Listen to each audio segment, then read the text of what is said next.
সমস্ত বাতাসে যেন সুগন্ধি খাবারের ছড়াছড়ি। শহরের সব শ্রেণীর লোক বাদ নেই মা ফাতেমার ছোট বোন কুলসুমের বাড়িতে মেজবানের দাওয়াতে উপস্থিত হতে।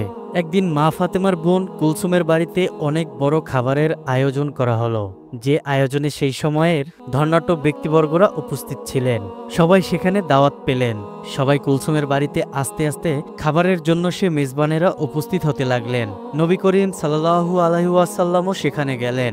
সেখানে তিনি সবাইকে দেখতে পেলেন। তারপর কুলসুম নবী করিম সাল্লাল্লাহু আলাইহি সাল্লামকে দেখে সালাম দিয়ে বললেন, হে আল্লাহর প্রেরিত রাসূল, আমার পিতা, আপনি আমার মেজবায় এসেছেন, আমি অনেক খুশি হয়েছি, আপনি এখানে বসুন। প্রিয় বন্ধুরা, আমরা অনেকেই জানি অনেকেই জানি না, কুলসুম ছিলেন ধন সম্পত্তির দিক থেকে অনেকটাই স্বাবলম্বী।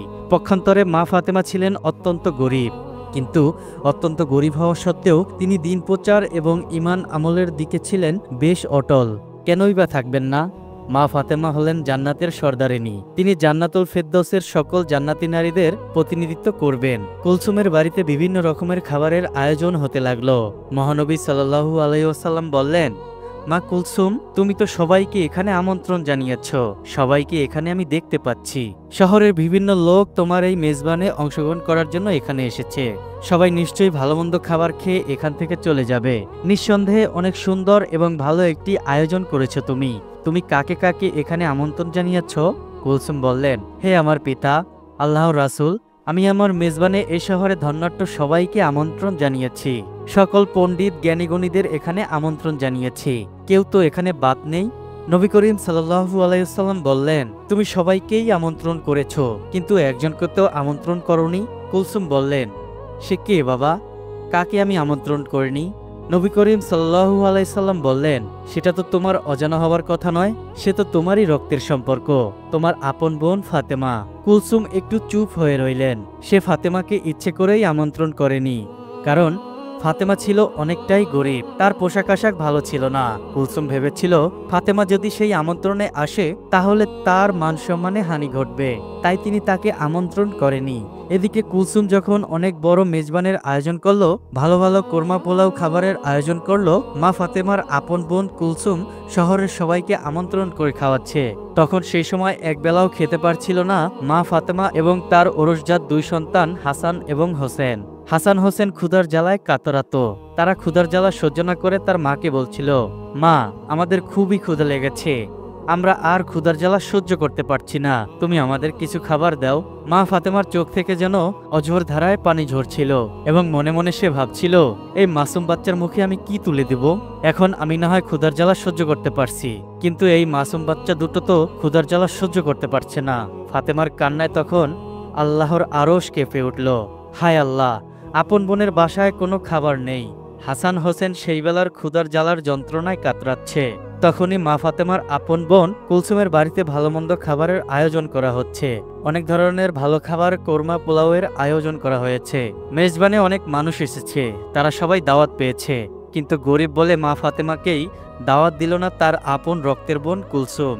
নবী করিম সাল্লাল্লাহু আলাইহি ওয়াসাল্লাম কুলসুমকে ডেকে বললেন, তুমি মা ফাতেমাকে দাওয়াত না দিয়ে ভুল করেছো, সে তোমার আপন বোন। এখানে যেহেতু সবাই এসেছে, তারও আসার প্রয়োজন ছিল, তোমার তাকে আমন্ত্রণ করা উচিত ছিল। কুলসুম নবী করিম সাল্লাল্লাহু আলাইহি সাল্লামকে খাবার খেতে বসার জন্য অনুরোধ করলেন এবং সে এড়িয়ে গিয়ে অন্যদিকে চলে গেলেন। সবাই খাবার খেতে আসতে লাগলো, খাবার চুল্লি থেকে উঠতে লাগলো। কুলসুম সবকিছু তদারকি করতে লাগলেন। নবী করিম সাল্লাল্লাহু আলাইহি ওয়াসাল্লাম দুঃখ ভারাক্রান্ত মন নিয়ে দাঁড়িয়ে রইলেন। সে কি করে সেখানে খাবার গ্রহণ করবে? তার সবথেকে আদরের মেয়ে মা ফাতেমা যে সেখানে আসেনি, তার কলিজের টুকরা দুই নাতি হাসান এবং হোসেন ক্ষুধার জ্বালায় কাতরাচ্ছে। হায় আল্লাহ, এই নিদারুণ অসহায়তা দেখে নবী করিম সাল্লাল্লাহু আলাইহি সাল্লামের মনেও অনেক কষ্ট লাগলো। তারপর মা ফাতেমার কাছে যখন হাসান হোসেন ক্ষুধার জ্বালায় চিৎকার করছিল, মা ফাতেমা কোনো উপায়ন্তর না পেয়ে শুধু চুল্লিতে গরম পানি দিয়ে ফুটাতে লাগলেন এবং হাসান হোসেনকে বললেন, এই তো বাবা, একটু পরেই খাবার হবে, তোমরা যাও, পাহাড়ের কাছে গিয়ে খেলা করো, আমি রান্না হলেই তোমাদেরকে ডাকবো। আসলে চুলায় কোনো খাবারই ছিল না, শুধুই ছিল গরম পানি। যেগুলো মা ফাতেমা চুল্লিতে ফুটাচ্ছিলেন। কারণ ছেলেদেরকে তো কিছু একটা বোঝাতে হবে তার ঘরে যে নেই কোনো খাবার, সে শুধুই এই অবস্থা দেখছিলেন আর চোখ থেকে অজর ঝরায় পানি ঝরাচ্ছিলেন। পক্ষান্তরে তার আপন বোনের বাসায় খাবারের আয়োজন শুরু হতে লাগলো। তারপর সবাইকে খাবারের জন্য যখন কুলসুম খাবারের পাত্রের কাছে গেছেন, তিনি সেই ঘটনা দেখে তো অবাক হয়ে গেলেন। কারণ তিনি যখন খাবারের পাত্রের কাছে গিয়ে খাবারের ঢাকনা একে একে উপরে তুলছিলেন, তিনি দেখলেন রান্না করা সকল ভালো খাবার, পোলাও, কোরমা, মাংস সবকিছুই যেন কয়লা হয়ে গিয়েছে। তিনি বললেন, হায় আল্লাহ, এ কি করে সম্ভব? এ কি করে হলো? একটু আগেই তো সকল খাবার রান্না হয়েছিল। খাবার রেখেই আমি আমার পিতার সাথে কথা বলছিলাম, এখন সকল খাবার কেন কয়লা হয়ে গেল? কার অভিশাপে এমন হলো? শহরের বিভিন্ন মানুষ এখানে খেতে এসেছে, সবাই খাবারের জন্য অপেক্ষা করছে। আমি যদি এখন তাদের খাবার না দিতে পারি, আমার মান সম্মান কিছুই থাকবে না। এই কথা ভাবতে ভাবতে দৌড়ে কুলসুম মহানবী হজরত মুহাম্মদ সাল্লাল্লাহু আলাইহি ওয়াসাল্লামের কাছে গেলেন। তিনি তার পিতাকে বললেন, হে আমার পিতা, আমি এখন কি করব?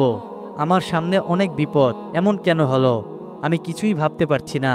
মহানবী হযরত মুহাম্মদ সাল্লাল্লাহু আলাইহি ওয়াসাল্লাম তার মেয়ে কুলসুমকে বললেন, কেন মা, কি হয়েছে? তোমাকে এত হতাশাগ্রস্ত লাগছে কেন? আমাকে খুলে বলো। কুলসুম তখন বললেন, আমি যে খাবার আয়োজন করেছিলাম সে খাবার বাবুর্চিরা রান্না করেছিল। এখন দেখতেছি সকল খাবারই কয়লা হয়ে গিয়েছে। আমি যখন আপনার সাথে কথা বলে সবাইকে খাবার দেওয়ার জন্য তদারকি করার জন্য খাবারের কাছে গেলাম এবং গিয়ে খাবারের পাত্র থেকে একে একে ঢাকনা উঠাতে গেলাম, দেখলাম সকল খাবারই কয়লায় পরিণত হয়ে গিয়েছে। এখন আমি কি খাওয়াবো এই আমন্ত্রিত অতিথিদের? তাদের আমি কি দিব? এত বড় মেজবানের ধনাঢ্য ব্যক্তিরা, গুণী ব্যক্তিরা উপস্থিত হয়েছেন। আমি যদি এখন তাদের খাবার না দিতে পারি, আমার মান সম্মান কিছুই থাকবে না।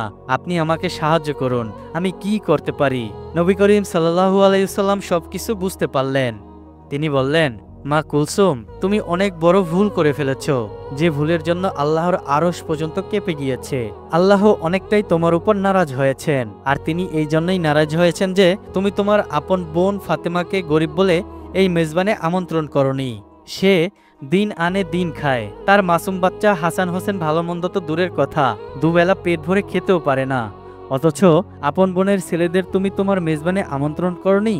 শহরের সকল মানুষকে তুমি আমন্ত্রণ করেছ, আর সে গরিব বলে, তার পোশাক আশাক ভালো নাই বলে তুমি তাকে আমন্ত্রণ করনি। সে মনে মনে অনেকটাই কষ্ট পেয়েছে, তার মাসুম বাচ্চারা ক্ষুধার জ্বালায় যন্ত্রণায় কাতরাচ্ছে।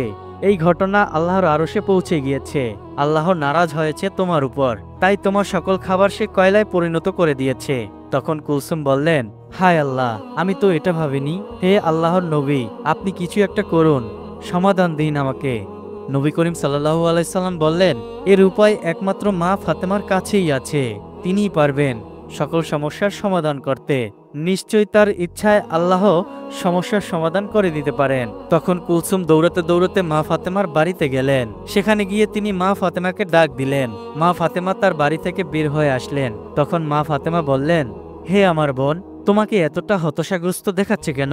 এই অসময় তুমি আমার বাড়িতে কেন? আজ তো তোমার বাড়িতে অনেক বড় খাবারের মেজবানির আয়োজন করেছে তুমি। তখন কুলসুম কান্না করে দিলেন এবং মা ফাতেমাকে বললেন, হে বোন আমার, তুমি আমাকে ক্ষমা করে দিও। আমার মেজবানে আমি সবাইকে আমন্ত্রণ করেছি, তোমাকে আমন্ত্রণ করতে পারিনি। আমি অনেক বড় ভুল করে ফেলেছি। তখন মা ফাতেমা বললেন, না না, ঠিক আছে, আমি নিতান্তই অনেক গরিব মানুষ। শহরের ধনাঢ্য মানুষেরা তোমার আমন্ত্রণে এসেছে, আমি ওখানে গেলে তোমার মান সম্মানের হানি হতে পারে, এটা আমি বুঝেছি।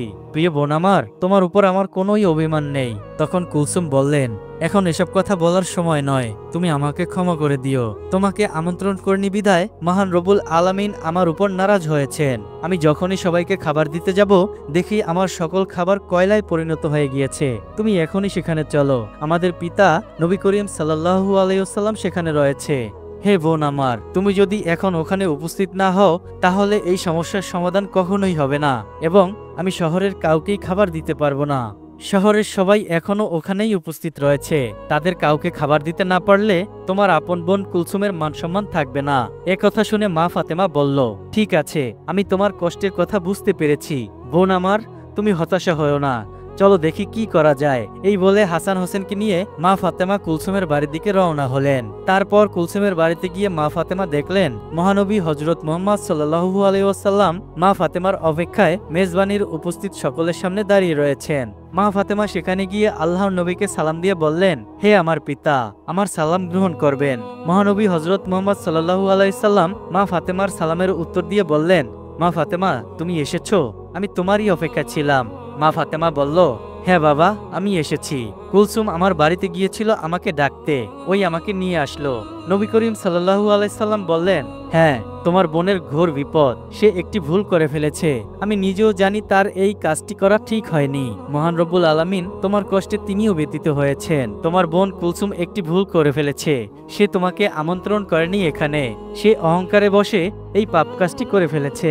মহান রব্বুল আলামিন তোমার দুঃখ কষ্ট দেখে তিনি নারাজ হয়েছেন। আজকে এই মেজবানের শহরে গণ্যমান্য ব্যক্তিরা উপস্থিত হয়েছেন। তারা আজকে দুপুরে মেজবানের আহার গ্রহণ করবে বলে, কিন্তু তারা কি করে খাবে? মেজবানের জন্য যে সকল খাবার রান্না করা হয়েছিল সেই সকল খাবারই কয়লায় পরিণত হয়ে গিয়েছে।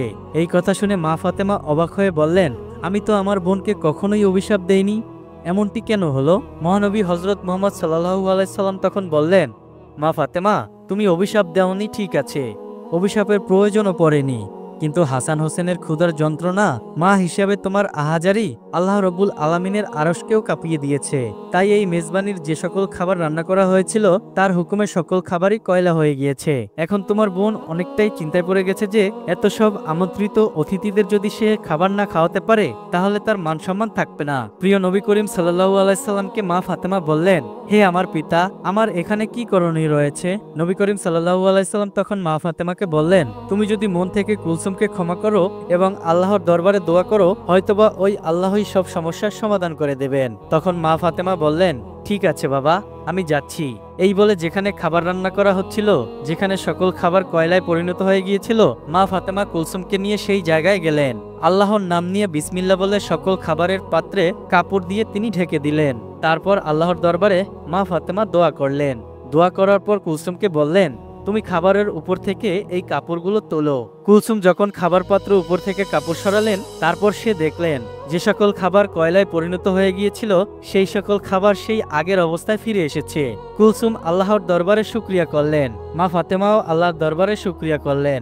তখন মা ফাতিমা কুলসুমকে বললেন, নাও বোন, তুমি আমন্ত্রিত সকলকে এখন খাবার পরিবেশন করো। কুলসুম ফাতেমাকে ধন্যবাদ দিয়ে বলল, তুমি আমাকে ক্ষমা করে দিও বোন, অহংকারে বসে অর্থ সম্পদের লোভে আমি অন্ধ হয়ে গিয়েছিলাম। তারপর মা ফাতেমা ও কুলসুম নবী করিম সাল্লাল্লাহু আলাইহি সাল্লামের কাছে আসলেন।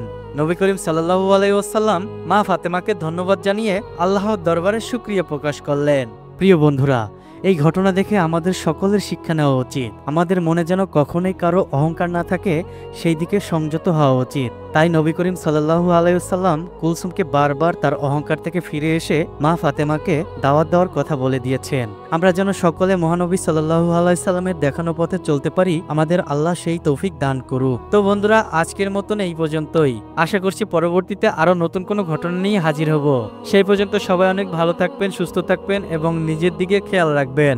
আসসালামু আলাইকুম।